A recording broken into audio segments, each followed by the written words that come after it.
everybody. So I don't have any slides, and I didn't rehearse anything, and the purpose of that is that I want to make sure that everything that comes out of my mouth is an extension of my heart in this moment. And I think that there are a lot of, first to begin, I also want to make an invocation, which is, I understand that a lot of us come from different backgrounds and different ancestries, different spiritual traditions, and there are a lot of decisions that had to be made for you to be here tonight. And so I want to turn to a blessing from a Native American tradition, which is a blessing of the four directions. And the purpose of that is to unite us all in this room, in this moment. Because in the Native American tradition, we are all connected to one another. We all are connected to the earth, to the cosmos, to the plants, the animals. And I feel like if I'm going to be speaking from my heart and connected to spirit, I should also do a blessing to invite you in. So if you'll bear with me, this is the only part where I'll ask you to really not be on your phone, because as part of the process of getting permission to be able to say this blessing, I was asked for this to be done in a very serious manner. So, and then I'll begin my talk, I promise.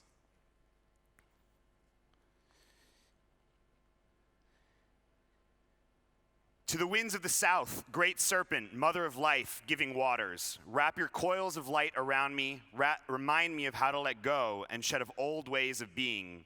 Teach me to walk the way of beauty. To the winds of the west, mother jaguar, support me as I see my own fears. Teach me how to transform my fears into love. Remind me of how to live with impeccability. May I have no enemies in this lifetime. To the winds of the north, royal hummingbird, ancient ones, teach me how your endurance and your great joy come to me in the dream time. With honor I greet you. To the winds of the east, eagle or condor, great visionary, remind me to lead from my pure heart. Teach me to soar to new places, to fly wing to wing with spirit. Mother Earth, Pachamama, I pray for your healing. Let me soften into your wisdom. May I take great care of you so that my children and my children's children may witness the beauty and abundance you offer me today.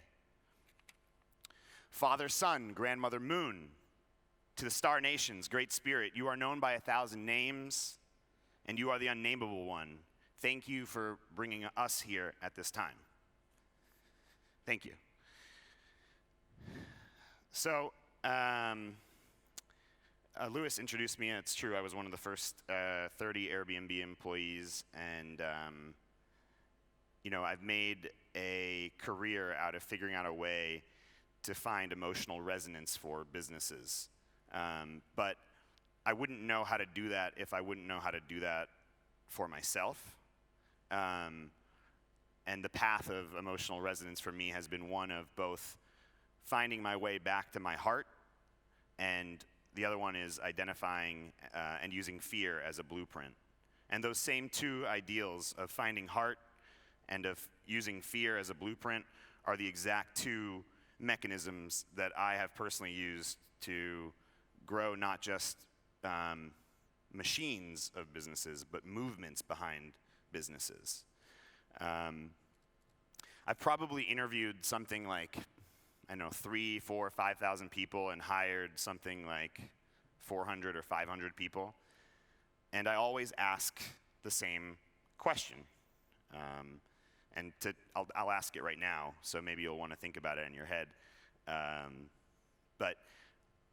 So the question is tell me a story whereby you being you, you felt proud of yourself. You didn't have to do anything like over the top, just a story by you being yourself, you felt proud of who you were. And I always ground this story with a true story from my life, which was that after graduate school, my best friend from college was diagnosed with a terminal brain cancer. And his name was Aaron Pinsky, and on February 10th will mark 10 years since his death. But at the time, I moved to be with him for the last 4 months of his life. And the situation there, as you would imagine, was like shitty. The mom was like a former cancer nurse, so she wanted to be a mom, and the girlfriend wanted to be girlfriend, and they didn't get along. And I arrived, and with like my pure love of both of them, because, I mean, I just had love for both of them. There was no reason not to. I allowed them to come together to benefit his end-of-life situation. So that was a situation where, by me being Andres, I just showed up and was proud of who I was. And that question has been the question that I've asked in those 4,000 or 5,000 interviews. And you can imagine that I've gotten some pretty like soul, like heart-wrenching, beautiful stories. And actually, if someone were to have ever responded with a story about how they built a 400-person sales team, they would have missed the point. The point was, show me your heart, show me your soul. Where's your integrity? What are you connected to? And that, beyond any type of thing on your resume, has been what has guided the hiring that I've done. But the process to getting to Airbnb and being seen as being successful from other people's perspectives wasn't such a linear process. It was a process that, for me, actually was quite a long and windy road, which I eventually made it back to my heart. So after I graduated college, I didn't know what I wanted to do. This was in 2006.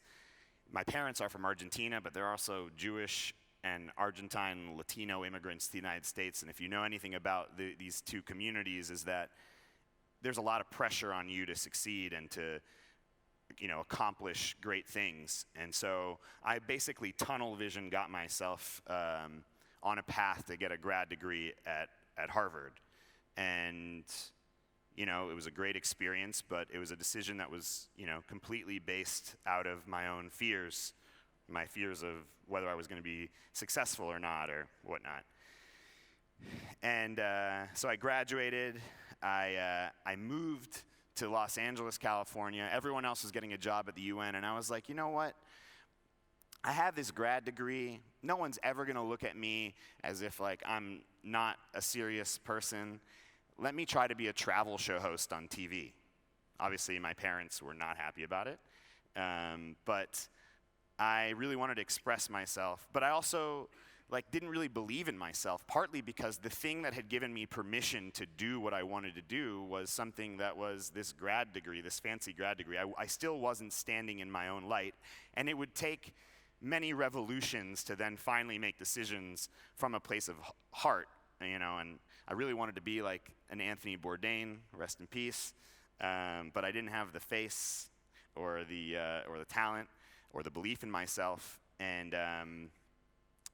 yeah, I kind of, as I was giving up, that's when my friend Pinsky was diagnosed with the terminal illness, and so that situation plays itself out, and actually, arguably, the decision to go and move to be with him in Boston with his family, it was probably the first decision that I made from my heart, and his last words were. His last words that he spoke before he passed away was, "I am the captain of this ship." I don't know if subconsciously or what, but that actual phrase has come back time and again in my life as a force through which I guide my own value system. So. So I end up losing a friend, and I'm like, whatever, I'm going to go to San Francisco. That's where my best friend is. I tunnel vision get a job at Google because once again, I am scared. I'm fearful. I'm worried that I'm not going to be able to succeed, that I'm going to, not please my parents. So I get a job at Google. Everyone's like, obviously it's a dream to work at Google, but it was pretty shitty. I got really good at ping pong, but it like wasn't really like an expression of who I was. But turns out that my time in Los Angeles trying to be a travel show host, I'd met this woman named Venetia. And she's this like fairy goddess, princess, redheaded human who was one of the first 5 Airbnb employees, and she reaches out to me when I'm in San Francisco about 8 months into my job at Google, and she's like, hey, I just started working at this company called Airbnb. Do you want to get together and hang out? And I started hanging out, and I loved the people that were part of this community, and I don't know, I would drop everything I was doing to go and be a part of these anything that I could be a part of around Airbnb. There was like grilled cheese making classes, and I was like, I'm going. Like there was like I don't know, MC Hammer would show up at parties, and I'm like, this is pretty cool. And at some point, I was just like, this is all I want to do. I've always prioritized travel. I love these people. I want a job here. I want to figure out a way to land here, and I did. On the second day on the job, I was in Berlin. I almost got arrested, but that's another story. And we took on this international expansion project, of which I was in charge of, specifically this group called Activation, which I'll tell you in a second. But I guess before I get into that, my point is that somehow in this meandering process of going down a place of fear to then eventually my heart to fear, heart, is that I eventually found a home at Airbnb. And I took some of those lessons around heart and I applied it into the job. So activation was the mechanism at Airbnb through which we called hosts on the platform to get them to get a listing that would be bookable. Right, so you needed to have 500-word listing description, 150-word profile description, 10 really good high-quality pictures. You needed a whole bunch of things to be considered active, and so I helped build out these like soft sales teams. But we had partnered with a German management group, a bunch of guys that had come from like the consulting world, and I mean, now I have lived in Germany for a while, so I can say this. They were sometimes a little bit too German. And I'd be like, come on, man, like you can't keep looking at like your employees as just employees or just numbers. They were really good at building out sales organizations, but that was a detriment to the way in which people would communicate with their users. So like we really needed users to be able to model the behavior of welcoming people into their homes. And so if you had a salesperson on the phone calling a person in Italy and being like, hey, you need to let people into your home and you're going to get paid for it, ultimately, like that wasn't enough to really like lead to the type of hospitality or the experience that was going to have a guest then tell 50 of their friends about how incredible their experience was. And so I had to break down some of those barriers and that hierarchical kind of approach to management that these German managers had, and I had to make sure that that the hiring was done well. I was the first person outside of the founders to be able to hire people at Airbnb, and that was what gave me some amount of leverage to then use that question that I asked earlier about what's a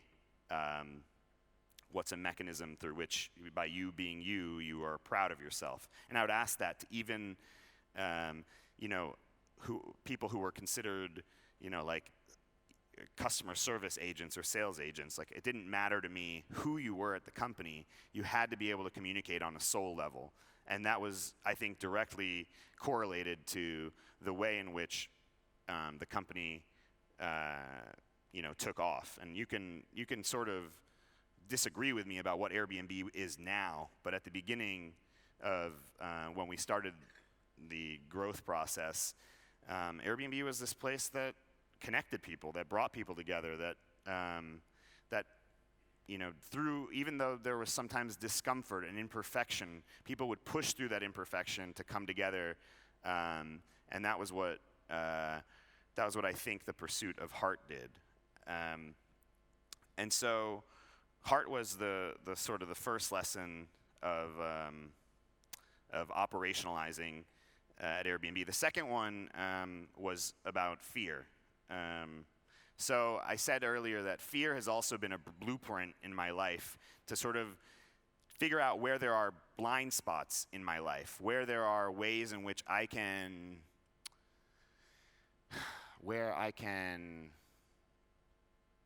grow, and where I'm not actually able to come at things from my heart.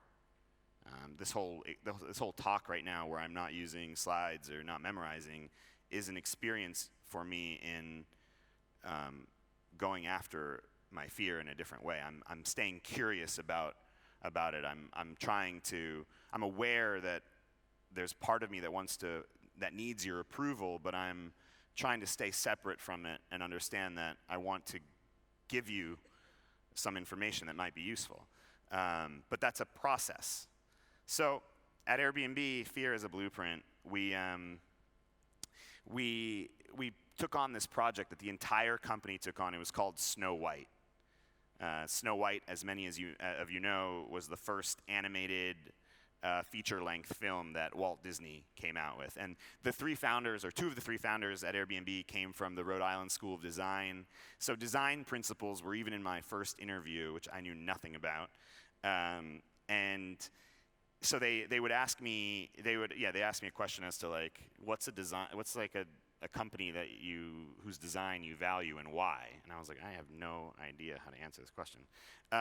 But so we would go on field trips to like the Ray and Eames house in the middle of the Bay Area, or the Walt Disney Museum. And Walt Disney specifically became like a kind of like a thought leader, even though he was not around. But we looked to him for answers on how to organize our company. And so Snow White came about. And Snow White, because of the first feature-length animated film, they had to organize something like 800 designers to make this film a reality.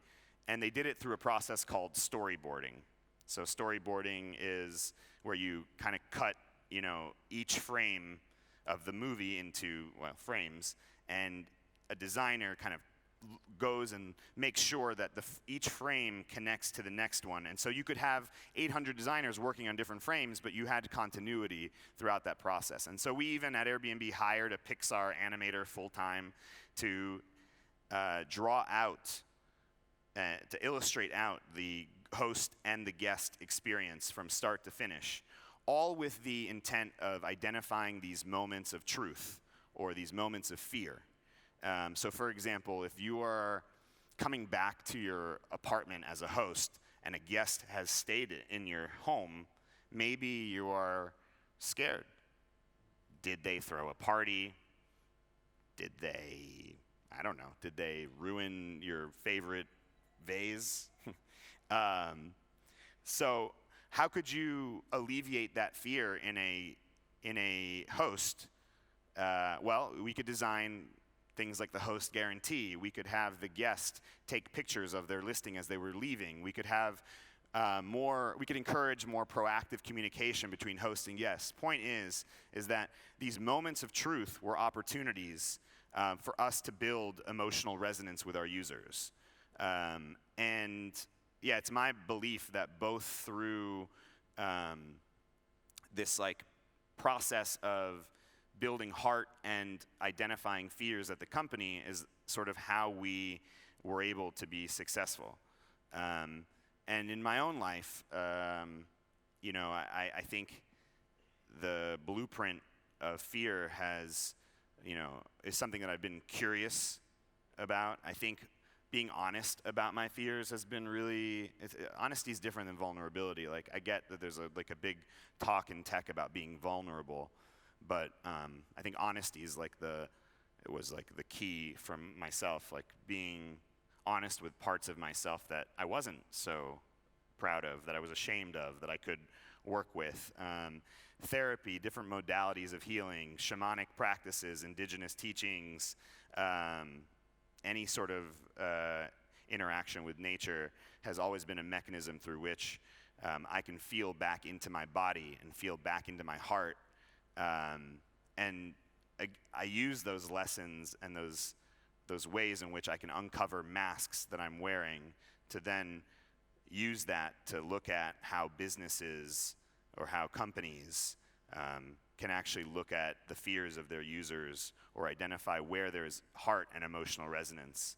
And then, so yeah, that brings me eventually to Fiverr, which again, you know, for as problematic as a freelance marketplace it might be, it's not perfect.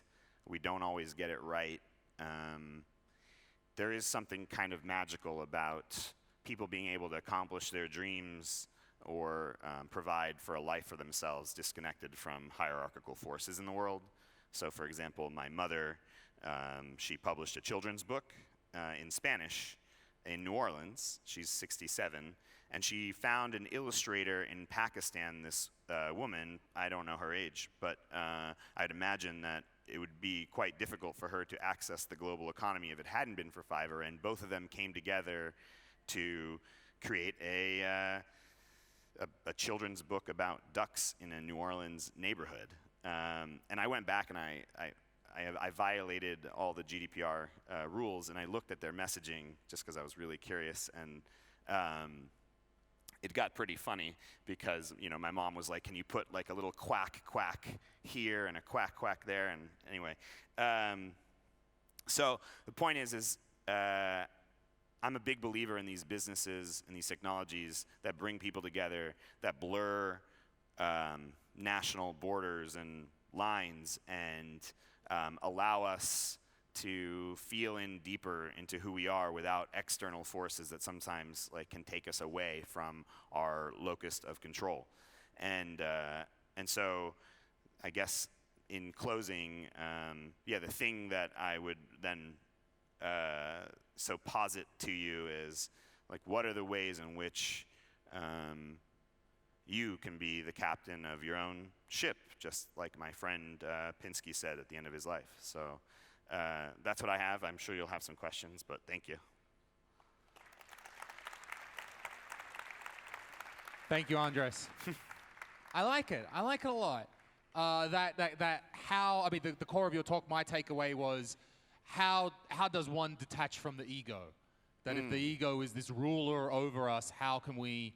Can I clarify? Go ahead. I would say that ego actually has like a really important force in my life, because if I didn't have an ego, I would only be focused, which I think is fine, on one-on-one interactions, but I really care about impact. But as long as the ego is in service to my heart rather than vice versa, I'm cool with it. But sometimes the ego can kind of take over, and that's kind of, I try to remain as curious as possible as when that's happening.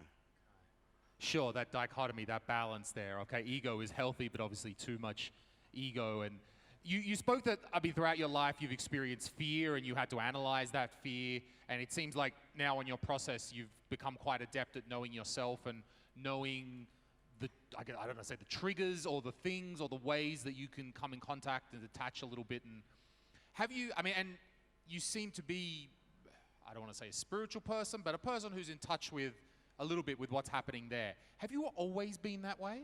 Have you always, from your upbringing, or was that something you learnt? I think that I didn't realize that when I was expressing from a place of my heart that was connected to spirit until later on in life. But there was a period in my life early on that I did feel like I was more connected to my heart. And then I got, fears and distractions kind of took me in these different paths, especially in my 20s, especially like around money and around, other kinds of things. Like I think,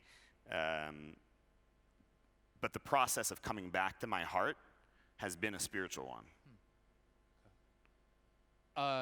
you don't have to get specific, but would you say that's tied to a specific religion or just a general spirituality that you feel? I think that the omnipotent power of nature and being in the presence of forces that are far greater than ourselves